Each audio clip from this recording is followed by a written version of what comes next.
What is up? My name is Mike the PA. I've been a PA for the last 4 years. Currently practicing right now urgent care. And I have been helping pre-PA students get into PA school over the last maybe year and a half or so. And the biggest thing I want to talk about today is the three biggest and toughest PA school questions that you will get asked during your PA school interview. And starting it off with, why do you want to be a PA? Now, this one trips up a lot of students because it seems fairly simple, it seems fairly straightforward, but there's actually more to the question than what the question is asking. What they really want to know is a little bit deeper than just why you want to be a PA, okay? And the trap for this is a lot of students, they say, oh, well, I want the work-life balance, it seems easier than med school, I want to, just all these different answers that are very cliche that the admissions committees have heard over and over again, and especially, like lateral mobility, the work-life balance, all this kind of stuff. And that's what really trips up a lot of students when answering this question, is because that is just a side benefit of being a PA. Those are just the side benefits. That's not actually why you want to be a PA, okay?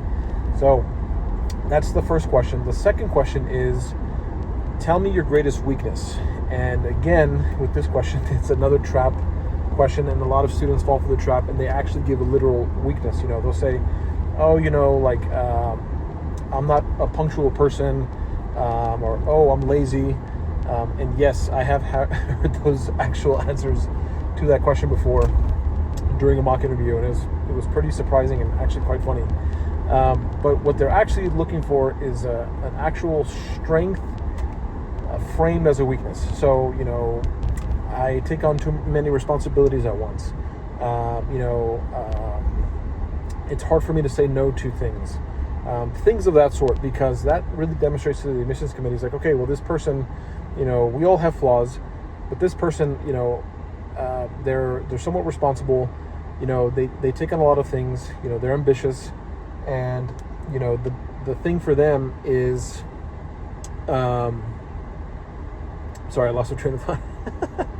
The thing is, that question, what they basically want is a weakness, a strength framed as a weakness, and how you learn to overcome that weakness, okay? So, learning how to say no. What did you do to learn how to say no? Things of that sort. And then the third most difficult question for most students during the PA school interview is an ethical question, okay? A lot of you guys want to go to PA school, and a lot of you guys have not really done your research on what a PA is, what their role is, what their scope of practice is, and things of that sort. So if you guys can really dig deep into the scope of practice of a PA, what it's about, how it differs from a nurse practitioner and MD, answering the ethical questions will be a lot easier, because what the admissions committees are looking for is, how do you synthesize, a difficult question, a difficult ethical question, like a patient's refusing a blood transfusion, those types of questions. But they want you to go through the process of, if you are already the PA, how are you going to handle that situation? And so if you know the scope of practice of a PA, what their job entails, things of that sort, answering those questions will be a lot easier. So right now, guys, I'm also currently doing mock interviews. If you guys are interested, you guys can go ahead and click the link in my bio and schedule a date and time that works best for you. I encourage you guys to start doing them early, because in the next month or two, I am going to be very busy. My calendar is going to be completely booked up.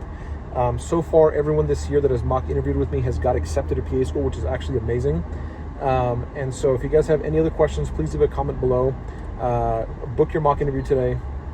And I hope you guys found this helpful.